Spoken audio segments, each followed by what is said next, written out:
Дека нема граница помеѓу луѓето без разлика на која вера и припаѓаат, покажаа представниците на Ахмедија Муслим Џематот од Македонија, кои што заедно со своите сограѓани од православна вероисповед вчера во Малешевијата имаа заедничка двочасовна средба која се одржа во хотел Манастир во Берово. Со животот во општините Берово и Пехчево е се поприсутен без разлика граѓаните на која вера и припаѓаат, истакна и градоначалниците од општините Берово и Пехчево кои беа гости на овој настан. Слична порака упати пратеникот во Собранието на Република Македонија Сузана Секуловска. Нашата работа, нашиот интерес е за да се подобруваат животните услови во општината.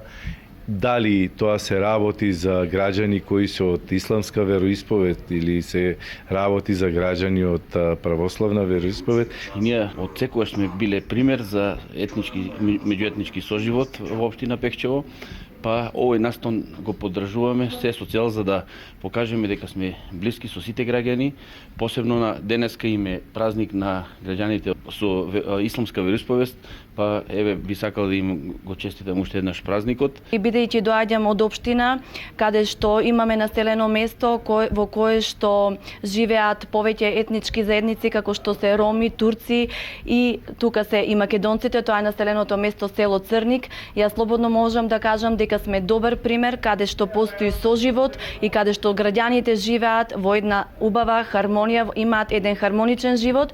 Исламската вера предпочитува љубов, а не омраз, морал, а не неморал, рекоа верниците од Ахмедија муслиманскиот џемат во Македонија. Некои луѓе имаат среќа што се раѓаат како Ахмеди, а ние имавме најголемата среќа што станавме Ахмеди.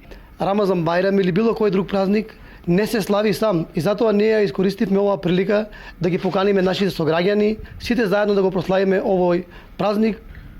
Порука е да сви буду... Пораката од денешниот настан е сите да живееме заедно во среќа и радост како символ на еден мултиетнички живот, а воедно и да го почитуваме Бога кој што го створил целиот свет. И обожаваме Бога.